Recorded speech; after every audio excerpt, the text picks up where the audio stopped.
Hello all. सो आज हम globalisation के टॉपिक पे बात करेंगे और टू से प्रीवियस ईयर क्वेश्चन देखेंगे।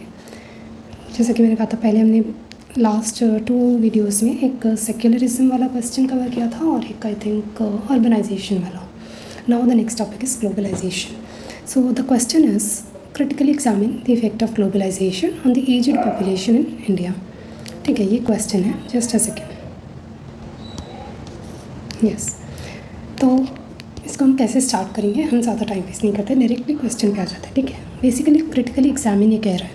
क्रिटिकली एग्जामिन का मतलब है आपको दोनों इफेक्ट्स लिखने हैं, effect of globalization on aged population. तो आप पॉजिटिव भी लिखोगे, आप नेगेटिव भी लिखोगे। ठीक है, जब भी क्रिटिकली एग्जामिन की बात आती है मतलब आपको दोनों साइड्स लिखने हैं, दोनों साइड्स ऑफ आर्ग्यूमेंट लिखने हैं। ठीक है, तो अब इसको आप स्टार्ट कैसे करोगे, what should be the introduction.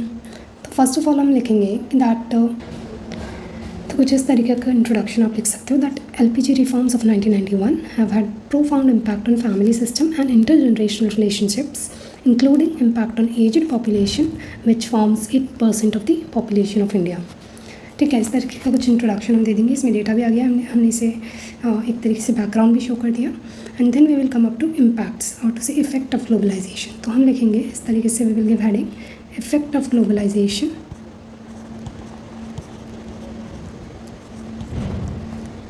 On aged population. ठीक है, हैंड राइटिंग हो सकता है थोड़ी समझ नहीं आ रही हो, बट आप मुझे सुन के थोड़ा सा समझ सकते हो अगर इशू आ रहा है तो। ठीक है, ओके, तो हम यहाँ पे लिख सकते हैं फर्स्ट यहाँ पे पॉजिटिव इम्पैक्ट्स और नेगेटिव इम्पैक्ट्स। इस तरीके से यहाँ कर सकते हो, मतलब इंग्लिश में लिखना लैंग्वेज, ये तो मैं यहाँ पे साइंस यूज़ कर रही हूँ। ठीक है, तो पॉजिटिव इम्पैक्ट्स में आप क्या डालोगे। पॉजिटिव इम्पैक्ट्स में देखो, हम अगर GS वाइज सोचें तो हेल्थ केयर में accessibility to health care, better opportunities और to say better accessibility to health care हो गया है, तो हेल्थ केयर के कंटेक्स्ट में आप ये लिखोगे। ठीक है, तो पॉजिटिव में तो आप आराम से लिख लोगे enhanced social connections due to access to social media platforms and all. तो सोशल मीडिया प्लेटफॉर्म्स की वजह से सोशल कनेक्शंस एनहेंस्ड हो गए हैं, इवन इफ़ उनकी फैमिली प्लेटफॉर्म्स, एक second, social media okay platform, तो इवन इफ फैमिली मेम्बर्स दूर रह रहे हैं तो उनके पास एक्सेस है, उनको रीच आउट करने का ईजीली फर्स्ट हैंड। अगर आपको आज ही ज़रूरत है तो आप आज भी वीडियो कॉल पे बात कर सकते हो, तो वो एक चीज़ हो गई। Then third is participation in multi cultural events. So it has also led to कि जो एज्ड पॉपुलेशन, एक सेकेंड, तो ग्लोबलाइजेशन की वजह से आप देखोगे कि वेरियस कल्चर्स का जो इंटीग्रेशन हुआ है, कल्चरल एक्सचेंज हुआ है, उसकी वजह से द एज्ड पॉपुलेशन जो है उनके पास मोर एक्सेसिबिलिटी है towards to various cultures and they have when they want to learn about different cultures they have अगर वो aged population actually they have एक तरीके से क्या बोले कि उनके पास they want to do something. आप अगर इस तरीके से लें तो this multi cultural aspect, this will provide them learning opportunities about different cultures, integrating themselves, they have time to do all that. So that multicultural events में participation और वो भी इनका बढ़ गया है विद, तो ये भी एक पॉजिटिव एस्पेक्ट आप लिख सकते हो। दैन फोर्थ देखो, अब ग्लोबलाइजेशन की वजह से जॉब अपॉर्चुनिटीज़ एंड ऑल काफ़ी ज़्यादा बढ़ गई है, इकोनॉमिक अपॉर्चुनिटीज़ बढ़ गई हैं, तो इवन एज्ड पॉपुलेशन भी इस तरीके की जॉब्स भी इवन मार्केट में आ गई हैं जो फीजिबल है for aged population to do. तो वो इस एज में भी काम कर पाएँ, कुछ ना कुछ काम कर पाएँ, इस तरीके का मार्केट्स भी डेवलप हो रहे हैं, तो वो भी उनके लिए एडवांटेज है और इंडियन इकोनॉमी के लिए भी एडवांटेज है, क्योंकि हम एज्ड पॉपुलेशन को और एजिंग पॉपुलेशन को सेकंड डेमोग्राफिक डिविडेंड की तरह यूज़ कर सकते हैं, जिसे हम सिल्वर डेमोग्राफिक डिविडेंड भी कहते हैं। ठीक है, okay, then apart from that, क्योंकि डिजिटल एज, ग्लोबलाइजेशन की वजह से जो डिजिटल एज का एक तरीके से एक्सपेंशन हुआ है, तो उस डिजिटल एज के एक्सपेंशन की वजह से डिजिटाइजेशन काफ़ी ज़्यादा हो गया है। डिजिटाइजेशन की वजह से इंफॉर्मेशन एंड नॉलेज एक्सेसिबिलिटी आई है, and through that they have opportunities to learn, to explore in their free time. तो जहाँ पहले उनके पास करने को कुछ भी नहीं होता था, अब they have more opportunities, more things to do. आप देखोगे कि काफ़ी इवन यूट्यूब चैनल्स हैं जहाँ पे काफ़ी मोर देन 55-60 ईयर्स के लोग काफ़ी अच्छे अच्छे वीडियोस बना के डाल रहे हैं, नॉलेजेबल वीडियोस डाल रहे हैं, वो अपनी ट्रेडिशनल नॉलेज को शेयर कर रहे हैं। तो that is all this what they are doing. वो अपनी नॉलेज को बांट भी रहे हैं और they are themselves gaining knowledge कि कैसे यूट्यूब को चलाया जाता है, कैसे they can earn some income for themselves. तो जैसा कि हम नेगेटिव इम्पैक्ट में पढ़ेंगे कि उनके पास इतनी इनकम नहीं है जनरेट हो रही है, तो वो इनकम जनरेशन के लिए पॉजिटिव एस्पेक्ट भी, पॉजिटिव जो ग्लोबलाइजेशन है पॉजिटिव साइड भी हमें प्रोवाइड कर रहा है और नेगेटिव साइड भी कर रहा है। तो नेगेटिव में तो ये पॉजिटिव में आई थिंक इनफ पॉइंट्स है। इसके बाद नेगेटिव में अगर हम पॉइंट्स देखें और टू से disadvantages of that, then we will see कि with globalisation ideas of individualism emerged. तो इंडिविजुअलिज्म, आइडियाज़ ऑफ फ्रीडम, ठीक है, these type of ideas emerge, and जिसकी वजह से जॉइंट फैमिली वाला जो इंडियन स्ट्रक्चर था वो ब्रेक डाउन होकर न्यूक्लियर फैमिलीज़ में चेंज हो रहा है। अब जब जॉइंट फैमिली से न्यूक्लियर फैमिली होगी तो वहाँ पे क्या होता है कि पेरेंट्स को छोड़ के लोग अलग घर में रहते हैं, तो that is leading to what, isolation of elderly, right. And as per, अब आप यहाँ पे लासी रिपोर्ट भी साइट कर सकते हो, LASI लासी रिपोर्ट है, 2020 में आई थी। इसके according more then 20% of elderly जो है वो अलोन मतलब अलग से रह रहे हैं, अपने बच्चों के साथ नहीं रहते। So this is something. Then next impact अगर हम डिसएडवांटेज देखें ग्लोबलाइजेशन का, तो इकोनॉमिक मार्जिनलाइजेशन जो है एजेड पॉपुलेशन का हुआ है due to globalization, which is evident as per economic survey 2018-19 में आप देखोगे अगर, तो वहाँ पे बताया जाता है कि एल्डरली मैन जो है, एल्डरली मैन में हम देख रहे हैं, एल्डरली में भी अगर मैन और वीमेन कर दें हम, तो मैन उनके पास जो कुछ फॉर्म ऑफ पेंशन जो है वो जस्ट 55% ऑफ इतना ही है, और वीमेन के पास इवन लेस है, जस्ट 11% फॉर वीमेन जो पेंशन है वो इतना ही है, they receive some just this much form of pension. तो ये क्या है, नेगेटिव इम्पैक्ट ही है। अब इसमें क्या है, क्योंकि ये मेजरली इनफॉर्मल सेक्टर में ये इन्वॉल्व होते हैं और इनफॉर्मल सेक्टर में फिर आपको पेंशन कम मिलता है। So this is happening that this all is leading to marginalization of elderly. Then come social disconnection due to disruption in the intergenerational relation. तो जैसे कि मान लो ये एल्डरली हैं, ये बच्चे हैं, उनके बच्चों के बच्चे हैं, दैट इज़ ग्रैंड चिल्ड्रन, ठीक है। अब इन दोनों के डेफिनेटली इनके आइडियाज़, क्योंकि ये मॉडर्न वर्ल्ड में पैदा होते हैं, तो इनके आइडियाज़ काफ़ी डिफरेंट होंगे, इनके आइडियाज़ काफ़ी थोड़े से ऑर्थोडॉक्स भी हो सकते हैं, थोड़े ट्रेडिशनल थिंकिंग इनकी होगी, जबकि इनकी काफ़ी मॉडर्न थिंकिंग होगी। अब ऐसा ज़रूरी नहीं है, कुछ घरों में आप देखोगे कि एल्डरली भी काफ़ी मॉडर्नाइजेशन को ईजिली अडॉप्ट कर लेते हैं, but this is not happening at सब जगह। तो इसलिए इस तरीके का इंटरजनरेशनल गैप जनरली देखने को मिलता है, और जब ये इंटरजनरेशनल गैप देखने को मिलता है तो there is disconnection between them. So उनके पास कुछ बात करने को नहीं रहता है, ठीक है, और जब बात करने को नहीं होगा तो वो एक आइसोलेशन फील होता है, दे फील नेग्लेक्टेड। तो इसमें भी एक स्टडी है that is as per help age India, ये 2022 की स्टडी है। इसके according more than 40% of elderly जो है दे फील नेग्लेक्टेड, उन्हें फील होता है। तो इसी में आप ये डेटा डालोगे, मेरे स्पेलिंग्स मेरी डेफिनेटली मिस्टेक होंगी, तो उसके लिए आई एम सॉरी, ठीक है।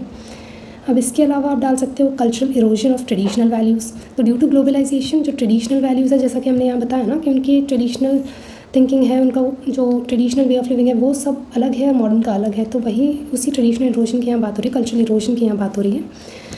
तो वो सब होता है, तो उनका वो सेंस ऑफ बिलोंगिंगनेस नहीं रह पाता है। Sense of belongingness is what they are losing now because of globalization, ठीक है। आप देखोगे कपड़ों में चेंज आ गया है, खाने की चीज़ों में चेंज आ गया है, तो they do not feel so much attached with all these things, and they always talk about कि हमारे टाइम पे तो इस तरीके का खाना खाया जाता था, या हमारे टाइम पे इस तरीके के कपड़े नहीं पहनते थे। तो they do not have that much of attachment towards these western ideas and western whatever you call it, western culture. Then there is also digital divide. अब हमने बोला एक तरफ तो कि वो विद ग्लोबलाइजेशन डिजिटाइजेशन हो रहा है, और people are able to learn a lot with that, explore a lot with that, and use that even in their life for their personal enhancement and financial gains, while on the other hand there is digital divide। ये भी इसी से related fact है, इनको आप एक साथ याद कर सकते हो, पॉजिटिव नेगेटिव, कि डिजिटल डिवाइड है एक तो एल्डरली और यंग जनरेशन के बीच में, तो इनके पास इतना एक्सेसिबिलिटी नहीं है, इतना अंडरस्टैंडिंग नहीं है डिजिटली चीज़ों को कैसे यूज़ किया जाता है, तो उस वजह से फिर उनका फर्दर आइसोलेशन हो जाता है, वो इसको भी यूज़ नहीं कर सकते, और पर्सनली जो उनकी फैमिली और एवरीथिंग है वो पूरा सिस्टम डिस्टर्ब हो चुका है, तो they feel too much alone and loneliness बहुत ज़्यादा प्रिवेल करती है। इसके अलावा digital divide also in male and female, elderly में भी मेल और फीमेल में डिजिटल डिवाइड है। फीमेल्स को काफ़ी कम एक्सेस है, मेल फिर भी सीख जाते हैं, बट फीमेल्स के पास काफ़ी कम अंडरस्टैंडिंग रह पाती है, और ये ज़्यादा वल्नरेबल होती हैं, तो इसीलिए फ़ीमेल को ज़्यादा वल्नरेबिलिटी फेस करनी पड़ती है ड्यू टू दिस। तो ये सब आपका नेगेटिव एंड पॉजिटिव इम्पैक्ट्स हमने देख लिए। जो भी डेटा हमने लिखा है ना, ये तो डेफिनेटली आपको यूज़ करना ही है। This economic survey data, LASI report, second demographic dividend को आप इसको लास्ट में यूज़ कर सकते हैं, ये मैंने सिर्फ आपको एक्सप्लेनेशन के लिए समझाया, ये हम कंक्लूजन में भी यूज़ कर सकते हैं, ठीक है। So this is it. आप इस तरीके से इसको खुद के फॉर्म में, अगर ये 10 मार्कर आता है तो इसी तरीके से लिखोगे, और अगर 3 मार्कर आता है तो इसे उस अकॉर्डिंगली आपको अरेंज करना है अपने हिसाब से, ठीक है। Okay, then comes way forward. तो अब इसमें हम 15 मार्कर है, अगर वैसे 10 मार्कर में भी हमें लिखना ही है वे फॉरवर्ड। अगर 10 मार्कर आता है तो आप इस तरीके से डिवाइड करके लिख देना और वे फॉरवर्ड लिख देना। तो यहाँ पे वे फॉरवर्ड में क्या दे सकते हैं, सोशल। अब हमने बोला उनके पास सोशल सिक्योरिटी नहीं है, तो सोशल सिक्योरिटी नेट्स को हम स्ट्रेंथन कर सकते हैं, जैसे कि we can expand coverage of Indira Gandhi national old age pension scheme and include universal basic pension for elderly. देन हम एक एल्डरली फ्रेंडली इंफ्रास्ट्रक्चर और डिजिटल लिटरेसी उसको प्रमोट कर सकते हैं, जैसे कि डिजिटल साक्षरता अभियान can include senior citizens, reduce digital divide. जो हमने डिजिटल डिवाइड की बात की, इसका सोल्यूशन ये हो गया, ठीक है। तो हर एक प्रॉब्लम जो हमने बताई उसी का सोल्यूशन है, ये भी हमने प्रॉब्लम बताई थी, उसका सोल्यूशन आ गया। Then community based care models हम क्रिएट कर सकते हैं, जहाँ पे which are supported by elderly and local bodies. तो ये हमने देखा कि वो आइसोलेशन फेस कर रहे हैं, तो कम्युनिटी केयर मॉडल हूँ।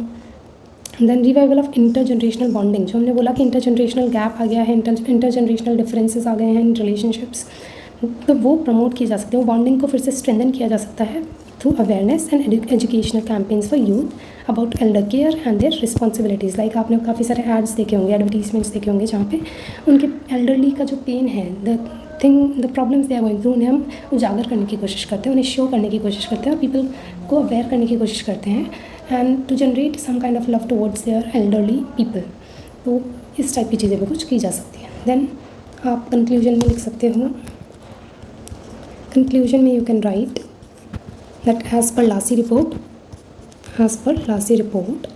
India's elderly population is going to increase, or to say India's elderly population will be 20% by 2050,